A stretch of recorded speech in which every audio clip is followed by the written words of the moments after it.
Introduction to Environmental Law, Module 5, at the federal level. As we have already noted, Parliament, the House of Commons and the Senate, make laws for Canada as a whole. The government of the day is responsible for administering those laws, setting national standards, conducting research and gathering information necessary to ensure the laws are effective, promoting a basic coordinated approach to environmental practices among the provinces, and providing the dollars needed to make this all happen. The statutes listed on this slide are the principal federal statutes that have to a greater or lesser degree relevance to the environment. The Canadian Environmental Protection Act, or CEPA, is intended to protect the environment and human health from risks posed by harmful pollutants. Key elements include a life cycle approach to dealing with substances used in Canada, applying the polluter pay principle, where those who cause environmental harm are required to take responsibility and pay for whatever damage they create, focusing on toxics and substances of concern, but requiring that all substances be evaluated for potential environmental risks.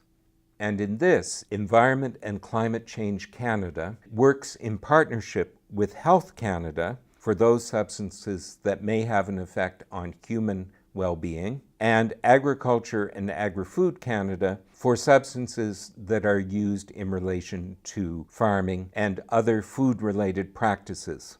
Finally, the Act stipulates that the federal government must keep its own house in order concerning the use of substances by other federal departments.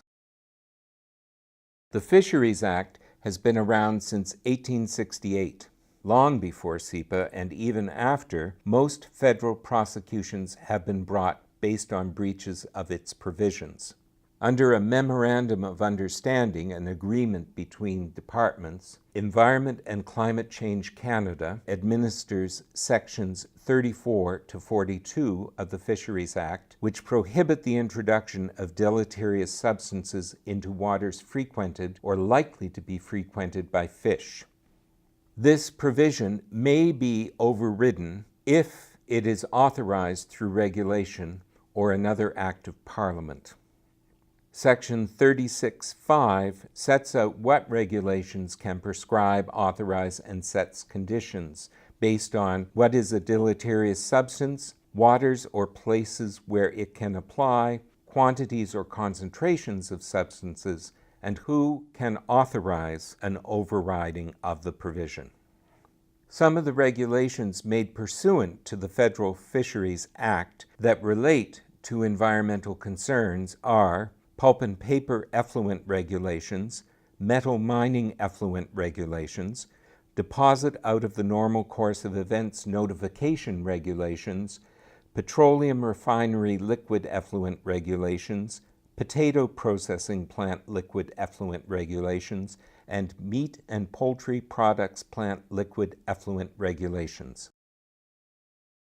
Apart from Environment and Climate Change Canada, other federal departments whose activities have an effect on the environment include Fisheries and Oceans, the Canadian Environmental Assessment Agency, Agriculture and Agri-Food Canada, Global Affairs Canada, formerly DFAIT, the Department of Foreign Affairs and International Trade, Health Canada, the National Energy Board, Natural Resources Canada, Parks Canada, Transport Canada, and the Canadian Border Services Agency.